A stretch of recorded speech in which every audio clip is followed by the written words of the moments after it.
Offer തട്ടിപ്പ് വിവാദത്തിൽ BJP. നേതൃത്വത്തിന് അതൃപ്തി. എൻ രാധാകൃഷ്ണന്റെ നേതൃത്വം വിശദീകരണം തേടി. നേരിട്ട് വിശദീകരിക്കാനാണ് സംസ്ഥാന അധ്യക്ഷൻ കെ സുരേന്ദ്രന്റെ നിർദ്ദേശം. ഗോപാൽ ശിലാസനൽ ചേരുന്നു വിവരങ്ങളുമായി. ഗോപാൽ, ഈ കാര്യം ബി.ജെ.പി. നേതൃത്വത്തെ അറിയിച്ചിട്ടുണ്ട്. അനന്തുകൃഷ്ണൻ എന്നൊരു തട്ടിപ്പുകാരൻ ഇറങ്ങിയിട്ടുണ്ട്.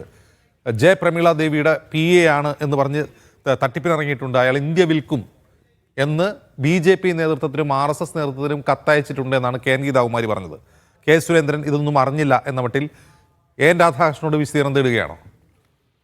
ഇപ്പോൾ ഈ ഘട്ടത്തിൽ നേതൃത്വം അങ്ങനെ ഒരു നിലപാട് സ്വീകരിക്കുന്നു എന്നുള്ളതാണ് മനസ്സിലാക്കാൻ സാധിക്കുന്നത് അജിംസ്. കാരണം നേരത്തെ ഈ ഓഫർ തട്ടിപ്പ് വിവാദവുമായി ബന്ധപ്പെട്ട വിഷയത്തിൽ BJP-യുടെയും കേന്ദ്ര സർക്കാരിന്റെയും പരിപാടിയാണ് എന്ന തരത്തിലേക്ക് വലിയ പ്രചരണം ഉണ്ടായിരുന്നു. ആ പ്രചരണം ഇപ്പോൾ ഇത്തരത്തിൽ സംഘടനയെ അടക്കം വലിയ രീതിയിൽ ബാധിക്കുന്നുവെന്നും വിലയിരുത്തൽ ഉണ്ടായി എന്നും അതുകൊണ്ട് ഇത്തരത്തിലൊരു നടപടിയിലേക്ക് കടക്കുന്നു എന്നതാണ് BJP-ക്കുള്ളിൽ നിന്ന് നമുക്ക് ലഭിക്കുന്ന പ്രകാരം നേതൃത്വത്തിൽ അതൃപ്തിയുണ്ടെന്നും എന്താണ് സംഭവിച്ചത് എന്ന കാര്യത്തിൽ വിശദീകരണം നൽകണമെന്നും ആവശ്യപ്പെട്ടുകൊണ്ട് എൻ രാധാകൃഷ്ണനോട് BJP നേതൃത്വം അറിയിച്ചിട്ടുണ്ട്. ഇത് പ്രകാരം നേരിട്ട് വിശദീകരണം നൽകണം എന്നതാണ് കെ സുരേന്ദ്രൻ, സംസ്ഥാന അധ്യക്ഷനായ കെ സുരേന്ദ്രൻ ഇത്തരത്തിൽ എൻ രാധാകൃഷ്ണനോട്, സംസ്ഥാന ഉപാധ്യക്ഷനോട് അറിയിച്ചിരിക്കുന്നത്. സയൻസ് സൊസൈറ്റി വഴി നടന്ന ഒരു ഇരുചക്ര വാഹനങ്ങളുടെയും വീട്ടുപകരണങ്ങളുടെയും എങ്ങനെ ഐഡന്റിറ്റിയിലേക്ക് എത്തി, അത് ആ കാര്യത്തിൽ കൃത്യമായ വിശദീകരണം നൽകണം എന്ന കാര്യം നേതൃത്വം എൻ രാധാകൃഷ്ണൻ അറിയിച്ചിരിക്കുന്നു. അതേസമയം അജിത് സൂചിപ്പിച്ച കാര്യം അത് ഈ വിഷയത്തിലെ വൈരുദ്ധ്യമാണ്. ഇത്തരത്തിലൊരു കത്ത്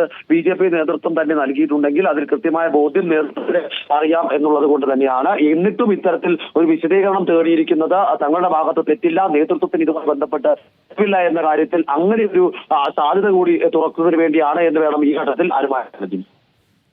ശരി ഗോപാൽ.